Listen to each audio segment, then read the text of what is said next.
اعوذ باللہ من الشیطان الرجیم بسم اللہ الرحمن الرحیم السلام علیکم ورحمۃ اللہ وبرکاتہ۔ آج ہم سورۃ الانبیاء کی کچھ آیات دیکھیں گے جن میں انبیاء کرام کی وہ دعائیں ہیں جو کہ مقبول ہوئیں اللہ سبحانہ وتعالیٰ کی بارگاہ میں۔ تو یہاں پر ایک واقعہ شروع ہوتا ہے آیت نمبر 51 میں، وَلَقَدْ آتَيْنَا إِبْرَاهِيمَ رُشْدَهُ مِن قَبْلُ وَكُنَّا بِهِ عَالِمِينَ۔ یقیناً ہم نے اس سے پہلے ابراہیم علیہ السلام کو اس کی سمجھ بوجھ بخشی تھی اور ہم اس کے احوال سے بخوبی واقف تھے، یعنی نبوت ملنے سے پہلے بھی وہ کافی ہوش مند ہی تھے اور اللہ سبحانہ وتعالیٰ ان کے رشد کو جانتے تھے کہ یہ اس بات کے اہل ہیں کہ انہیں نبوت سے سرفراز کیا جائے۔ اِذْ قَالَ لِأَبِيهِ وَقَوْمِهِ مَا هَٰذِهِ التَّمَاثِيلُ الَّتِي أَنْتُمْ لَهَا عَاكِفُونَ۔ جبکہ اس نے اپنے باپ سے اور اپنی قوم سے کہا کہ یہ مورتیاں جن کے تم مجاور بن بیٹھے ہو کیا ہیں، یہ ہیں کیا؟ یعنی اب انہوں نے کوشچن کیا تھا کہ وہ خود سوچیں کہ یہ کیا کر رہے ہیں ہم۔ سب نے جواب دیا کہ ہم نے اپنے باپ دادا کو انہی کی عبادت کرتے ہوئے پایا۔ آپ نے فرمایا پھر تو تم اور تمہارے باپ دادا سبھی یقیناً کھلی گمراہی میں مبتلا رہے۔ کہنے لگے کیا آپ ہمارے پاس سچ مچ حق لائے ہیں یا یوں ہی مذاق کر رہے ہیں؟ آپ نے فرمایا نہیں، در حقیقت تم سب کا پروردگار تو وہ ہے جو آسمان و زمین کا مالک ہے، جس نے انہیں پیدا کیا ہے، میں تو اسی بات کا گواہ اور قائل ہوں، اور اللہ کی قسم میں تمہارے معبودوں کے ساتھ جب تم علیحدہ پیٹھ پھیر کر چل دو گے ایک چال چلوں گا، یعنی تم چلے جاؤ گے تو میں تمہارے معبودوں کے ساتھ کچھ کروں گا۔ بس اس نے ان سب کے ٹکڑے ٹکڑے کر دیے، ہاں صرف بڑے بت کو چھوڑ دیا، یہ بھی اس لیے کہ وہ سب اسی کی طرف لوٹیں گے۔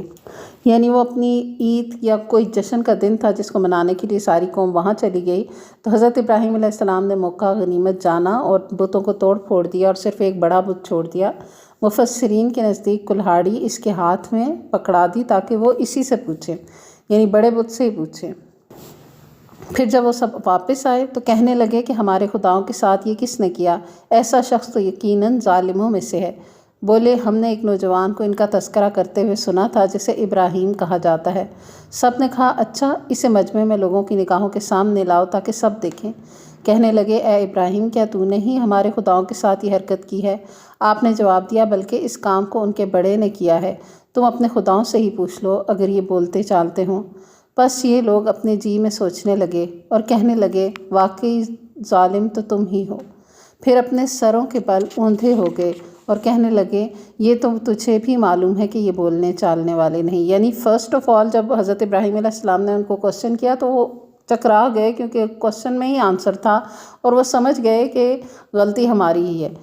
لیکن چونکہ وہ غلطی کو کور کرنا تھا اب انہوں نے، جو کہ ایک بیڈ ہیومن نیچر کہہ لیں کہ جس میں پتہ چل جائے کہ غلطی ہے لیکن پھر اس کے بعد اپنی غلطی پہ ڈٹ جانا، تو انہوں نے کہا کہ تمہیں تو پتہ ہے کہ یہ بولنے چالنے والے نہیں۔ اللہ کے خلیل حضرت ابراہیم علیہ السلام نے اسی وقت فرمایا افسوس، کیا تم اللہ کے علاوہ ان کی عبادت کرتے ہو جنا تمہیں کچھ بھی نفع پہنچا سکے نہ نقصان؟ تف ہے تم پر اور ان پر جن کی تم اللہ کے سوا عبادت کرتے ہو، کیا تمہیں اتنی سی عقل بھی نہیں؟ کہنے لگے کہ اسے جلا دو اور اپنے خداؤں کی مدد کرو اگر تمہیں کچھ کرنا ہی ہے۔ تو ان آیات میں آگے جو واقعہ پوشیدہ ہے وہ یہ تھا کہ حضرت ابراہیم علیہ السلام نے اپنی حجت تمام کر دی، انہوں نے تو ان کو احساس دلا دیا، لیکن ان لوگوں نے الٹا حضرت ابراہیم علیہ السلام کے اوپر کوئی سخت اقدامات کرنے کا فیصلہ کر لیا اور پھر آگ جلائی گئی تاکہ ان کو آگ میں جھونکا جائے، اور ایک بہت ہی بڑا آگ کا الاؤ تیار کیا جس میں منجنیق کے ذریعے حضرت ابراہیم علیہ السلام کو پھینکا جانا تھا، لیکن اللہ تعالیٰ نے آگ کو حکم دیا کہ ابراہیم کے لیے ٹھنڈی ہو جا سلامتی کے ساتھ۔ تو علماء کہتے ہیں کہ اگر اللہ تعالیٰ ٹھنڈی کے ساتھ سلامتی نہ فرماتا تو اس کی ٹھنڈک ابراہیم کے لیے ناقابل برداشت ہوتی۔ بہرحال یہ ایک بہت بڑا معجزہ ہے جو آسمانوں سے باتیں کرتی ہوئی دہکتی آگ کے گل و گلزار بن جانے کی صورت میں ابراہیم علیہ السلام کے لیے اللہ کی مشیت سے ظاہر ہوا۔ اس طرح اللہ نے اپنے بندے کو دشمنوں کی سازشوں سے بچا لیا۔ قُلْنَا يَا نَارُ كُونِي بَرْدًا وَسَلَامًا عَلَىٰ ابراہیم، ہم نے فرمایا کہ اے آگ تو ٹھنڈی ہو جا اور ابراہیم کے لیے سلامتی اور آرام کی چیز بن جا۔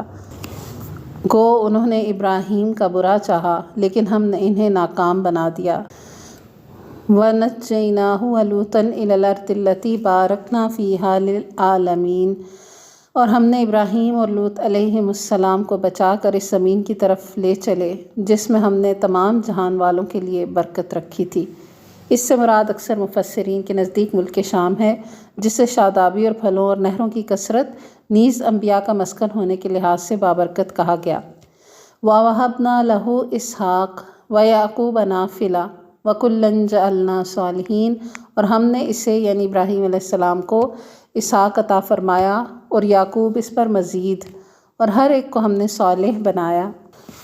اور ہم نے انہیں پیشوا بنا دیا، رہنما بنا دیا کہ ہمارے حکم سے لوگوں کی راہبری کریں، اور ہم نے ان کی طرف نیک کاموں کے کرنے اور نماز کے قائم رکھنے اور زکوٰۃ دینے کی وحی کی، اور وہ سب کے سب ہمارے عبادت گزار بندے تھے۔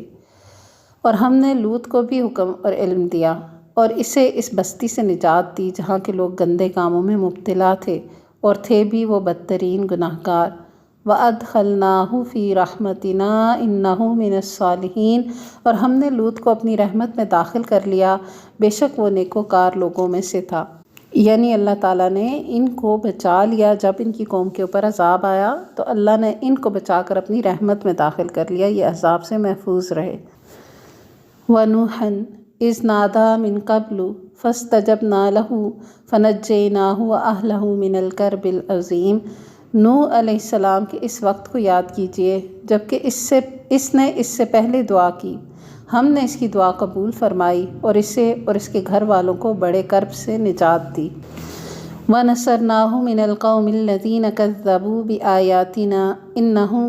كَانُوا قَوْمَ سَوْءٍ فَأَغْرَقْنَاهُمْ أَجْمَعِينَ، اور جو لوگ ہماری آیتوں کو جھٹلا رہے تھے ان کے مقابلے میں ہم نے اس کی مدد کی، یقیناً وہ برے لوگ تھے، بس ہم نے ان سب کو ڈبو دیا۔ وَدَاوُودَ وَسُلَيْمَانَ إِذْ يَحْكُمَانِ فِي الْحَرْثِ إِذْ نَفَشَتْ فِيهِ غَنَمُ الْقَوْمِ وَكُنَّا لِحُكْمِهِمْ شَاهِدِينَ، اور داود اور سلیمان علیہم السلام کو یاد کیجئے جبکہ وہ کھیت کے معاملے میں فیصلہ کر رہے تھے کہ کچھ لوگوں کی بکریاں رات کو اس میں چر چگ گئی تھیں، اور ان کے فیصلے میں ہم موجود تھے۔ فَفَهَّمْنَاهَا سُلَيْمَانَ وَكُلًّا آتَيْنَا حُكْمًا وَعِلْمًا وَسَخَّرْنَا مَعَ دَاوُودَ الْجِبَالَ يُسَبِّحْنَ وَالطَّيْرَ وَكُنَّا فَاعِلِينَ، ہم نے اس کا صحیح فیصلہ سلیمان کو سمجھا دیا، ہاں ہر ایک کو ہم نے حکم اور علم دے رکھا تھا، اور داؤد کے تابع ہم نے پہاڑ کر دیے تھے جو تسبیح کرتے تھے اور پرندے بھی، اور ہم ہی کرنے والے تھے۔ اور ہم نے اسے تمہارے لیے لباس بنانے کی کاریگری سکھائی تاکہ لڑائی کے ضرر سے تمہارا بچاؤ ہو، کیا تم شکر گزار بنو گے؟ یہاں مراد وہ لوہے کی زریں ہیں، لوہے کو نرم کر کے حضرت داؤد علیہ السلام کے لیے زریں بنانے کا فن انہیں سکھایا گیا جو جنگی لباس کے طور پر وہ استعمال کرتے تھے، اور یہ حفاظت کا ذریعہ تھا۔ حضرت قتادہ رضی اللہ عنہ فرماتے ہیں کہ حضرت داؤد سے پہلے بھی زرہیں بنتی تھیں، لیکن وہ سادہ، بغیر کنڈوں اور بغیر حلقوں کے ہوتی تھیں۔ حضرت داؤد علیہ السلام پہلے شخص ہیں جنہوں نے کنڈے دار اور حلقے والی زرہیں بنائیں۔ وَلِسُلَيْمَانَ الرِّيحَ عَاصِفَةً تَجْرِي بِأَمْرِهِ إِلَى الْأَرْضِ الَّتِي بَارَكْنَا فِيهَا وَكُنَّا بِكُلِّ شَيْءٍ عَالِمِينَ، ہم نے تند و تیز ہوا کو سلیمان کے تابع کر دیا جو اس کے فرمان کے مطابق اس زمین کی طرف چلتی تھی جہاں ہم نے برکت دے رکھی تھی، اور ہم ہر چیز سے باخبر اور دانا ہیں۔ وَمِنَ الشَّيَاطِينِ مَن يَغُوصُونَ لَهُ وَيَعْمَلُونَ عَمَلًا دُونَ ذَلِكَ وَكُنَّا لَهُمْ حَافِظِينَ، اسی طرح سے بہت سے شیاطین بھی ہم نے اس کے تابع کیے تھے جو اس کے فرمان سے غوطے لگاتے تھے اور اس کے سوا بھی بہت سے کام کرتے تھے، ان کے نگہبان بھی ہم ہی تھے۔ مراد یہ ہے کہ جس طرح پہاڑ اور پرندے حضرت داؤد علیہ السلام کے لیے مسخر کیے گئے تھے، اسی طرح حضرت سلیمان علیہ السلام کے لیے ہوا کو تابع کر دیا گیا، وہ اپنے اعیان سلطنت سمیت تخت پر بیٹھ جاتے تھے اور جہاں چاہتے مہینوں کی مسافت لمحوں میں طے کر کے پہنچ جاتے، اور ہوا آپ کے تخت کو اڑا کر لے جاتی۔ بابرکت زمین سے مراد شام کا علاقہ ہے۔ اسی طرح جنات بھی حضرت سلیمان علیہ السلام کے تابع تھے جو ان کے حکم سے سمندروں میں غوطے لگاتے اور موتی اور جواہر نکال لاتے، اور دیگر اماراتی کام میں جیسے حضرت سلیمان علیہ السلام ان کو حکم دیتے وہ ان کے لیے تعمیرات کرتے۔ وَأَيُّوبَ إِذْ نَادَىٰ رَبَّهُ أَنِّي مَسَّنِيَ الضُّرُّ وَأَنْتَ أَرْحَمُ الرَّاحِمِينَ، ایوب کی اس حالت کو یاد کرو جبکہ اس نے اپنے پروردگار کو پکارا کہ مجھے یہ بیماری لگ گئی ہے اور تو رحم کرنے والوں سے زیادہ رحم کرنے والا ہے۔ سبحان اللہ، یہ بہت ہی پیاری دعا ہے کہ اس میں کچھ مانگا نہیں گیا، اس میں اپنی حالت اور اللہ کی حالت بتائی گئی ہے۔ اپنے حال کا بتایا گیا کہ یہ پریشانی ہے، اور اللہ کا حال بتایا گیا کہ تو ارحم الراحمین ہے۔ اگر دیکھیں ہم جب دعا کرتے ہوئے کہتے ہیں یا اللہ تو رحم کر، تو اللہ تو رحم کرتا ہے نا، اللہ تو ارحم الراحمین ہے، تو ساتھ ہی دل میں جب ہم کہتے ہیں نا کہ یا اللہ رحم کر، تو ساتھ ہی خیال آتا ہے کہ یا اللہ رحم کر، رحم تو ہی کرتا ہے۔ یعنی ہم اس چیز کو ڈینائی نہیں کر سکتے کہ اللہ تعالیٰ رحم نہیں کر رہا، تو ہم مانگ رہے ہیں اب رحم، تو وہ ہر لمحے کر ہی رہا ہے نا، لیکن ہم پھر اور مانگ رہے ہیں۔ تو یہ اتنی پیاری دعا ہے کہ یہاں مانگا کچھ نہیں گیا، صرف اپنی حالت اور اللہ کی حالت، اپنی حالت اور اللہ کی شان بیان کی گئی ہے کہ میں بیمار ہوں اور تیری شان کیا ہے کہ تو ارحم الراحمین ہے۔ فاستجبنا له فکشفنا ما به من ضر وآتیناہ اہلہ ومثلہم معہم رحمۃ من عندنا وذکریٰ للعابدین۔ تو ہم نے اس کی سن لی، فاستجبنا لہ، ہم نے اس کو جواب دے دیا، ہم نے اس کی دعا قبول کر لی، ہم نے اس کی سن لی، اور جو دکھ اسے تھا اسے دور کر دیا، اور اس کو اہل و عیال عطا فرمائے، بلکہ اپنی خاص مہربانی سے ان کے ساتھ ویسے ہی، اور تاکہ سچے بندوں کے لیے سبب نصیحت ہو، یعنی ذکریٰ للعابدین، مستقل عبادت گزار جو رہتے ہیں ان کے لیے اس میں ایک نصیحت ہو، ایک یاد دہانی ہو کہ ایسوں کے ساتھ اللہ تعالیٰ ایسے معاملہ کرتے ہیں، پھر اللہ تعالیٰ ان کو ایسے نواز بھی دیتے ہیں۔ اور یہاں حضرت ایوب علیہ السلام کی دعا اور اس دعا کی قبولیت کا جو ذکر آیا، تو قرآن میں ہی حضرت ایوب کو صابر بھی کہا گیا علیہ السلام، یعنی بہت سخت آزمائشوں میں پڑھ کر بھی انہوں نے صبر اور شکر کا دامن ہاتھ سے نہیں چھوڑا۔ 18 سال کی بیماری کی آزمائش، جس میں ان کے مال و دولت، اولاد وغیرہ سب ان سے جاتا رہا، اس آزمائش میں بھی انہوں نے اللہ سے یہ دعا کی، اور اللہ تعالیٰ نے ان کو پہلے سے زیادہ مال اور دولت عطا فرمایا اور اولاد بھی۔ وَإِسْمَاعِيلَ وَإِدْرِيسَ وَذَا الْكِفْلِ كُلٌّ مِّنَ الصَّابِرِينَ، اور اسماعیل اور ادریس اور ذا الکفل علیہم السلام یہ سب صابر لوگ تھے۔ وَأَدْخَلْنَاهُمْ فِي رَحْمَتِنَا إِنَّهُمْ مِنَ الصَّالِحِينَ، ہم نے انہیں بھی اپنی رحمت میں داخل کیا، یہ سب لوگ نیک تھے۔ تو پتہ چلا صابرین اور صالحین اللہ کی رحمت میں داخل ہو جاتے ہیں۔ وَظَنُّونِ إِذْ ذَهَبَ مُغَاضِبًا فَظَنَّ أَن لَّن نَّقْدِرَ عَلَيْهِ فَنَادَىٰ فِي الظُّلُمَاتِ أَن لَّا إِلَٰهَ إِلَّا أَنتَ سُبْحَانَكَ إِنِّي كُنتُ مِنَ الظَّالِمِينَ۔ مچھلی والے کو یاد کرو، یعنی حضرت یونس علیہ السلام، جب کہ وہ غصے سے چل دیا اور خیال کیا کہ ہم اسے نہ پکڑ سکیں گے، بالآخر وہ اندھیروں کے اندر سے پکار اٹھا کہ الہی تیرے سوا کوئی معبود نہیں، تو پاک ہے، بے شک میں ظالموں میں ہو گیا تھا۔ تو یہ اب ایک اور خوبصورت دعا بتا دی گئی جس میں اللہ کی پاکی بیان ہوئی کہ اللہ تو پاک ہے ہر عیب سے، قصور تو بندے کا ہوتا ہے، تو بے شک میں ظالموں میں سے ہو گیا تھا، غصہ تو میں نے کر لیا تھا۔ تو یہ جو آیت ہے اس میں بہت خوبصورتی سے استغفار کی گئی ہے۔ استغفار کے لیے بڑے ہی پیارے لفظ ہیں یہ بھی، کہ اللہ تعالیٰ سے بندہ کہتا ہے کہ اللہ تو پاک ہے، لا الہ الا انت سبحانک انی کنت من الظالمین، اللہ کی وحدانیت بھی، اس کی پاکی بھی، اور اپنا قصور بھی گن لیا، اللہ سے ایک طرح سے استغفار مانگ لی۔